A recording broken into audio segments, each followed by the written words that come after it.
Assalamualaikum warahmatullahi wabarakatuh.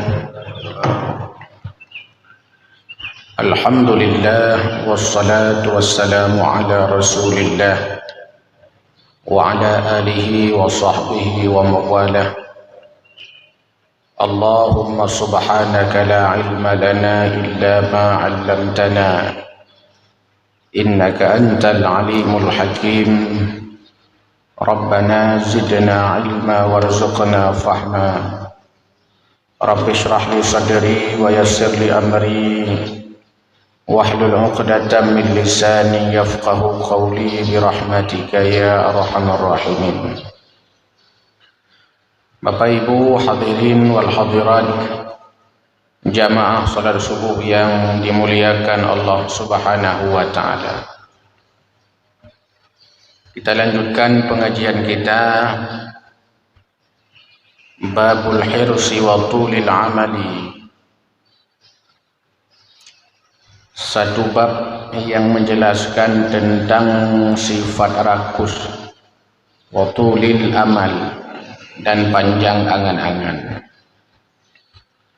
Kita lanjutkan qala al-faqih radhiyallahu ta'ala anhu al-hirsu ala wajhaini, hirsun mazmumun wa hirsun ghairu mazmum wa tarkuhu afdalun.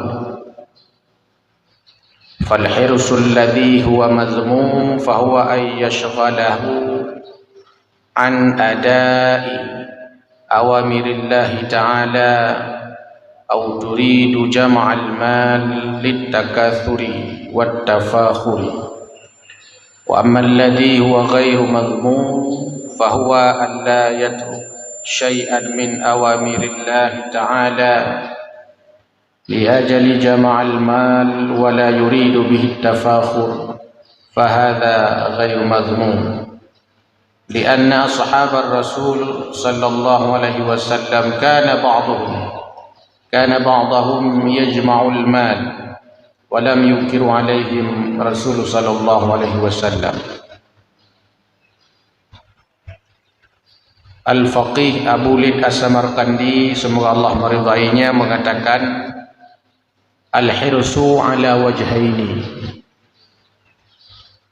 rakus itu dibagi dua, hirsun mazmum wa hirsun ghairu mazmum.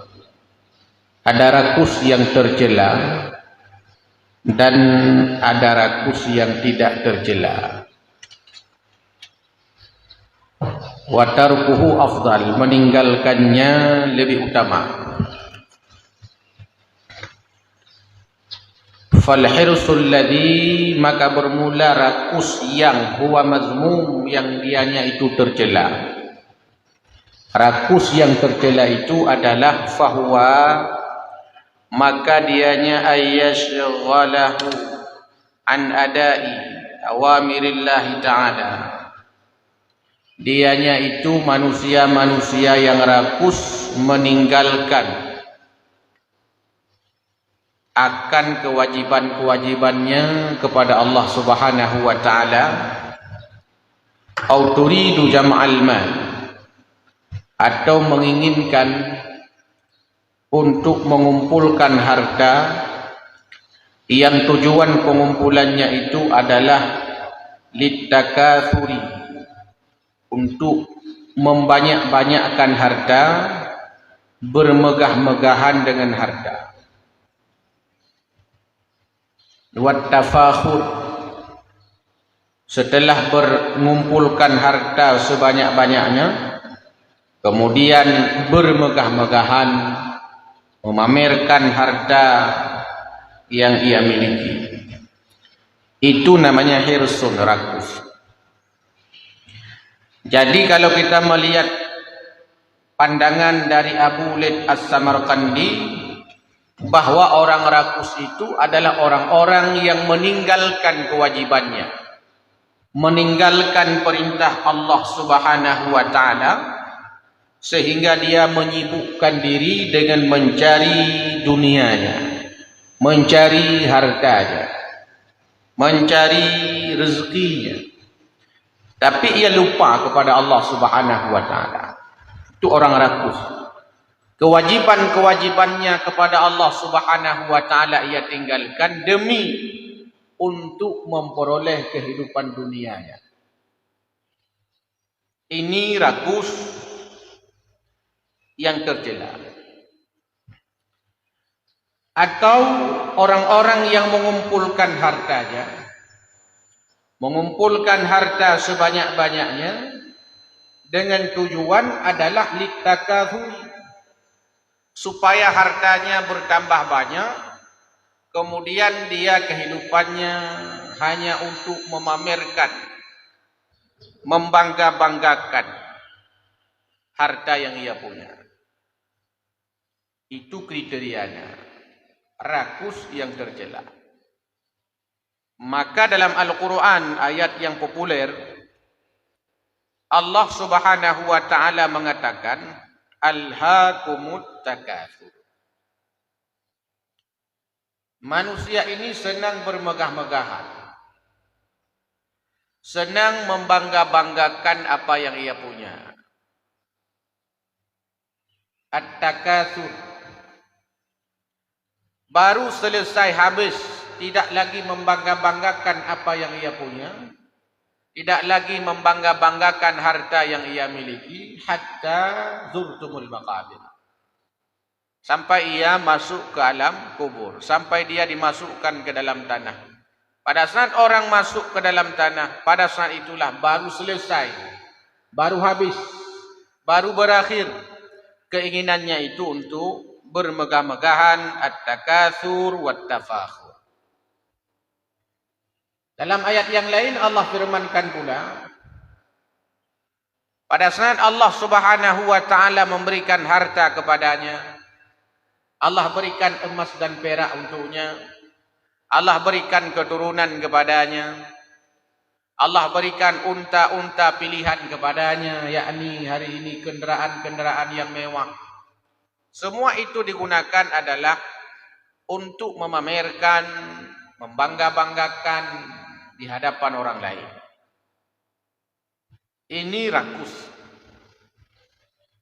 Atau dalam surah yang lain, yakni dalam surah Al-Humazah, wailul likulli humazatil lumazah alladzi jama'a malahu wa 'addadah yahsabu anna malahu akhladah. Quran mengatakan bahwa ada orang-orang yang pekerjaannya itu adalah alladzi jama'a malahu wa 'addadah. Pekerjaan mereka itu adalah mengumpulkan harta. Jama'a malan. Harta dikumpulkan. Setelah harta itu dikumpulkan, wa'addadah. Hartanya itu dihitung-hitung. Harta dikumpulkan, setelah dikumpulkan hitung. Kumpulkan lagi, hitung lagi. Kumpulkan lagi, hitung lagi. Berapa bilion? Berapa bilion? Berapa bilion? Berapa bilion? Lihat berapa bilion? Tengah bilion lelom. Berapa lom? Bilion lom. Ada tak bilion? Bilion lelom. Tangna yang kurung. Itu tipologi manusia kata Quran. Alladzi jama'a malahu wa 'addadah. Pekerjaannya hanya mengumpulkan harta saja. Bahkan dengan ia mengumpulkan hartanya itu, tertinggal akan kewajiban-kewajibannya yang lain kepada Allah Subhanahu wa taala. Bersapat harta dua sembahyang, dua ibadah. Lalu tak kerja, dua tak ibadah. Dua tak sembahyang, dua kewajiban-kewajiban. Min awamirillah. Ini rakus namanya. Jadi demi mencapai dunia, kita meninggalkan kewajiban-kewajiban kita kepada Allah. Demi hidup sukses di dunia, dua tebut-but yang kagui oleh Allah Subhanahu wa taala. Kita mengerjakan apa yang malah dilarang Allah Subhanahu wa taala, meninggalkan kewajiban-kewajiban kita kepadanya, lalu sibuk mencari-cari dunia. Itu tipologi orang rakus, kata Abu Laith As-Samarqandi. Atau harta dikumpulkan. Pada saat harta itu dikumpulkan sebanyak-banyaknya dengan tujuan adalah untuk membangga-banggakan, kemudian memamerkan di hadapan orang lain. Hari ini terkenal istilah flashing. Memamerkan hartanya, memamerkan kekayaannya, lalu ditampilkan di hadapan orang lain, baik di dunia nyata maupun di dunia maya. Sehingga apa yang kita punya dilihat oleh orang lain. Padahal kata para ulama, di antara caranya yang diperintahkan agama kepada kita pada saat Allah Subhanahu wa taala memberikan sesuatu, kelebihan-kelebihan kepada kita, berkaca daripada Nabi Allah Yusuf alaihi salam, mestinya tidak semua perkara bisa kita tampilkan di hadapan orang banyak. Tidak semua apa yang kita punya itu bisa kita perlihatkan di depan orang.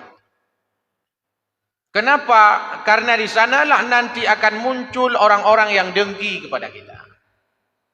Kenapa ada orang dengki kepada kita? Salah satu sebabnya kata para ulama, karena di antara kita ini selalu dan semua kelebihan-kelebihan yang Allah berikan kepada kita, semuanya kita tampilkan di hadapan orang lain. Bukankah Nabi Allah Yusuf alaihi salam pada saat bermimpi ada bulan, bintang, planet sujud kepadanya, lalu lapor ke ayahnya Nabi Allah Yaqub alaihi salam, "Ayah, tadi malam aku bermimpi ada bulan, bintang, planet sujud kepadaku. Apa itu maksudnya, ayah?" Nabi Allah Yaqub alaihi salam sebagai seorang nabi tahu bahwa mimpinya itu pada saat sujud bintang, planet, bulan kepada Nabi Allah Yusuf, itu menunjukkan bahwa kelebihan Nabi Yusuf. Itu menunjukkan bahwa kelebihan Nabi Allah Yusuf alaihi salam. Menunjukkan bahwa tanda-tanda kenabiannya. Apa pesan Nabi Allah Yaqub alaihi salam kepada anaknya itu? "Ya bunayya, wahai anakku, la taqsus ru'yaka ala ikhwatika fayakidu laka kaida." Wahai anakku, jangan kau ceritakan mimpimu itu.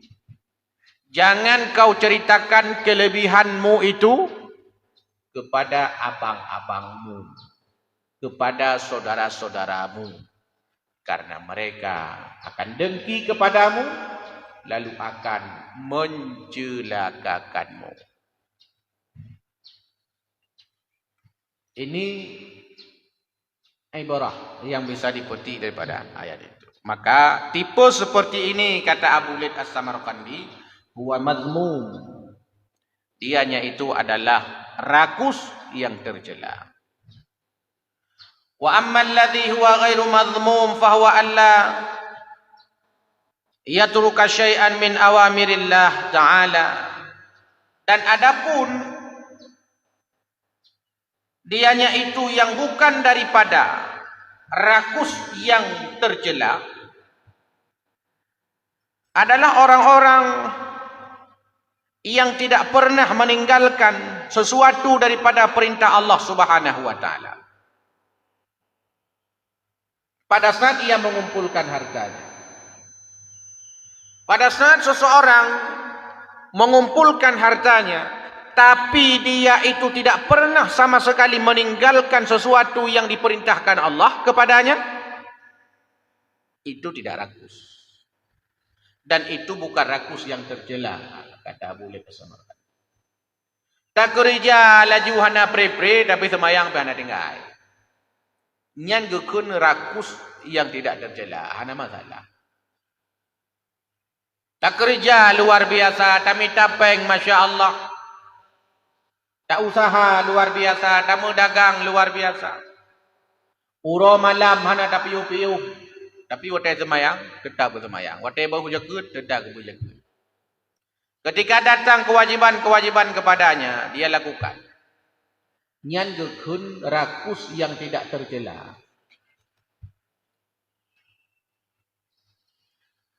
Yang kedua, pada saat dia mengumpulkan hartanya itu tujuannya bukan untuk memamerkan, bukan untuk membangga-banggakan, maka ini disebut dengan fahadha ghairu madhmum. Maka ini bukanlah rakus yang tercela. Bahkan lianna sahabat Rasul sallallahu alaihi wasallam kana ba'dhum yajma'ul mal wa lam yunkir alaihim Rasul sallallahu alaihi wasallam.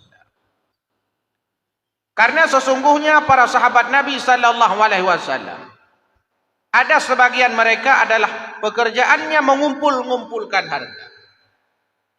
Dan Nabi sallallahu alaihi wasallam tidak melarang mereka. Ada para sahabat Nabi sallallahu alaihi wasallam yang bekerjanya luar biasa, tapi mereka tidak pernah meninggalkan kewajibannya kepada Allah. Tidak pernah meninggalkan kewajibannya kepada Nabi sallallahu alaihi wasallam. Apa kewajiban kita kepada Nabi? Wa ma ataakumur rasulu fakhudhuh wa ma nahakum anhu fantahu. Apa yang diperintahkan Allah Subhanahu wa taala kepada Nabi sallallahu alaihi wasallam melalui Nabi sallallahu alaihi wasallam, apa yang dibawa Nabi sallallahu alaihi wasallam kita ambil. Wa ma nahakum anhu fantahu. Apa yang dilarang Nabi kita tinggalkan. Yang disuruh Nabi kita kerjakan. Yang dilarang Nabi kita tinggalkan. Itu bukti ketaatan kita umat kepada Nabi sallallahu alaihi wasallam. Ini para sahabat. Abdurrahman bin Auf menjadi orang kaya. Utsman bin Affan di antara sahabat-sahabat Nabi yang kaya. Dan banyak sahabat-sahabat Nabi yang lain, sebagian mereka adalah kaya-kaya karena memang mereka rajin bekerja. Semangat dalam bekerja, tapi tidak pernah meninggalkan kewajibannya kepada Allah dan kepada Rasulnya. Sehingga pekerjaan mereka, kesibukan mereka itu tidak dilarang oleh Nabi sallallahu alaihi wasallam, dan itu adalah yang tidak tercela dalam pandangan agama. Maka Bapak Ibu hadirin yang berbahagia, kenapa kita tidak boleh rakus dengan harta itu? Karena rezeki itu sudah dijamin Allah. Ini yang mesti ada pada diri setiap orang mukmin. Sampai dalam sebuah riwayat dari Abu Darda radhiyallahu taala anhu, "Mala arakum tahrisuna ala ma takfalullah lakum bih." Kenapa kita rakus? Kenapa kita sibuk mencari sesuatu yang sudah dijamin Allah? Kenapa kita bisa meninggalkan kewajiban-kewajiban kita kepada Allah dalam mencari harta, mencari rezeki, sedangkan Allah sudah menjaminnya?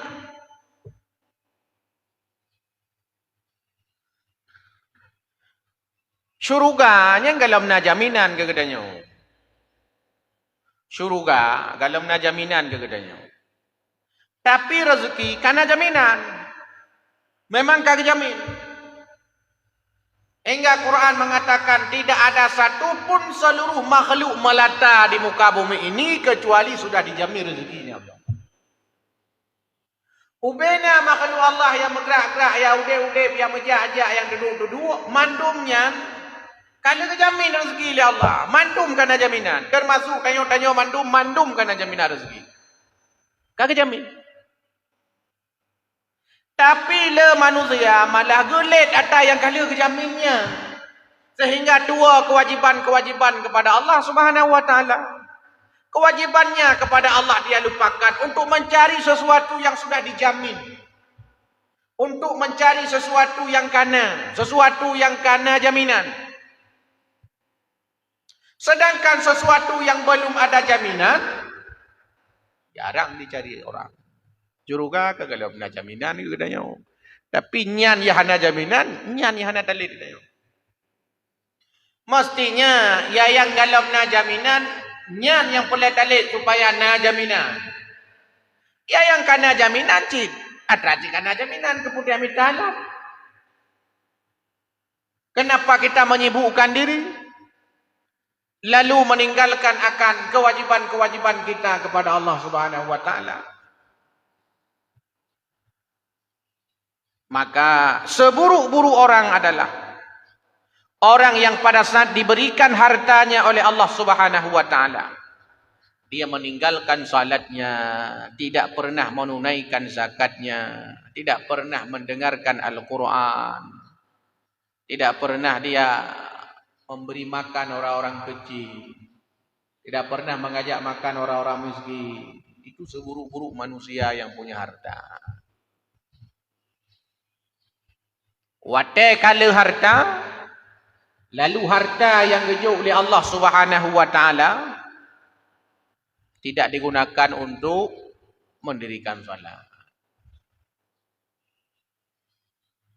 Mestinya idealnya semakin banyak rezeki yang kita peroleh, maka semakin banyak pula syukur kita kepada Allah Subhanahu wa taala. Karena rezekinya tapi mendamah. Rezeki itu selalu bertambah. Yang kurang adalah syukur kita. Tapi tiap orang mendamah rezeki. Mutamah umum rezeki, ane mutamah jarang rezeki, rumah mutamah taat rezeki, rumah mutamah ke akai rezeki, lako mutamah dermawan rezeki, badan kebi sehat rezeki, tak menapa hana susah rezeki, dumno kaumu tegalom nade rezeki. Itu menunjukkan bahwa rezeki itu terus bertambah. Rezeki terus bertambah. Kadang yang berkurang, syukur kita. Syukur Yahana. Pada saat syukur terus berkurang, dia merasa bahwa masih sedikit nikmat yang Allah berikan kepadanya. Hana deh. Sehingga yang deh pu atra yang gaduh, yang deh, yang hana deh, yang hana gaduh, hana deh.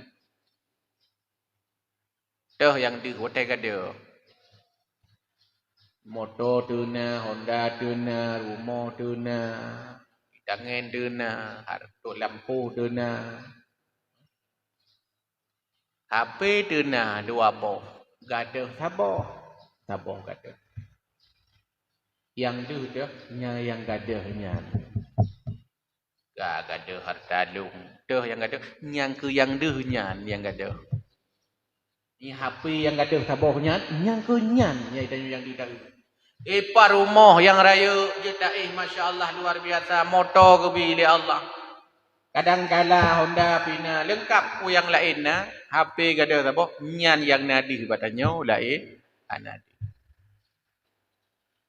Itu tanda syukurnya kurang. Nyan contoh. Digunakan hartanya itu adalah untuk menunaikan zakat. Quran banyak ayat menceritakan tentang zakat. Zakku amwalakum bizakah. Dan Nabi. Bersihkan hartamu dengan zakat. Bersihkan daganganmu itu dengan sedekah. Harta yang na bak gedanyonya kadang-kadang hartanya menjampu kuto dalam. Cara tak pergi hartanya dengan jakut. Cara tak pergi hartanya dengan sedekah. Cara tak pergi hartanya dengan wakaf. Cara tak pergi hartanya tak tumbang masjidnya. Cara pergi. Dalam dagang ada lava. Dalam dagang ada sumpah. Watai tamekat na sulit. Cara pulih harta yang na wap gara-gara na sulit di dalam BO. Na sumpah di dalam BO. Na penipuan di dalam BO. Dengan cara bersedekah. Dengan cara berzakat. Sehingga hartanya ngelih. Apa ngelih? Karena kata pulih. Salah satu larangan Allah dalam Al-Quran memakan harta secara batil. Mana harta secara batil? Harta orang yang kita makan secara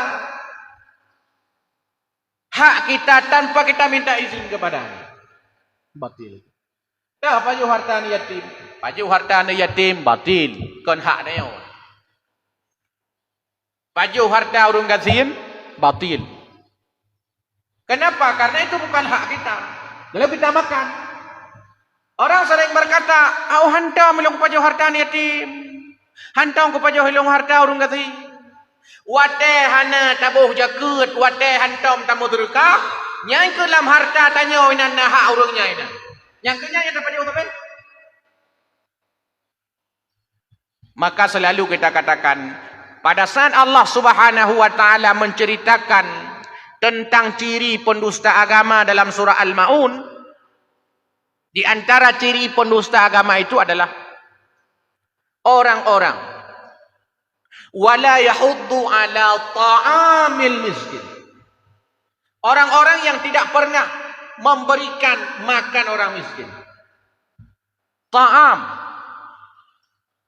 Para ulama mengatakan ada ta'am, ada it'am. Kenapa di sini disebut ta'am? Ketika Allah menyebut ta'am, kata para ulama, itu menunjuki kepada bahwasanya harta yang kita berikan kepada mereka itu bukan harta kita. Bukan harta kita yang kita berikan kepada mereka. Memang hak mereka yang ada dalam harta kita itu lalu kita keluarkan kepada mereka. Maka disebut ta'am. Kalau it'am itu harta kita yang kita berikan kepada mereka. Tapi kalau ta'am memang harta mereka. Cuman harta mereka itu ada dalam harta kita. Memang hak orangnya nak badanya dalam harta tanya nah hak orangnya. Tajuk pulang tak ada memang tak ganyan tajuk. Maka ta'amul miskin. Kadang itanyo kelewatan pe di dapagah hantong dapaju watagop. Antom dapaju hak gop. Antom dapaju watani yatim ta urang gatin. Memang tiacu watani yatim hantam, tiaco ta urang gatin, tia cuma memplam gaya dapaju memplam ya hantam pernah itayo. Tapi harta gatnyan yang na menjampu dengan harta tanya dumurung baju. Maka tujuan harta. Harta itu terasa kecil pada saat harta itu masuk ke kantong kita. Tapi terasa besar pada saat harta itu keluar. Saya pernah bertanya kepada kawan. Nah, pernah tanya Mbak Urul, ada yang gaji itu? Le juta. Tibeliun. Nalu, ada bego gaji. Rupanya gaji le juta tibeliun BO. Analu.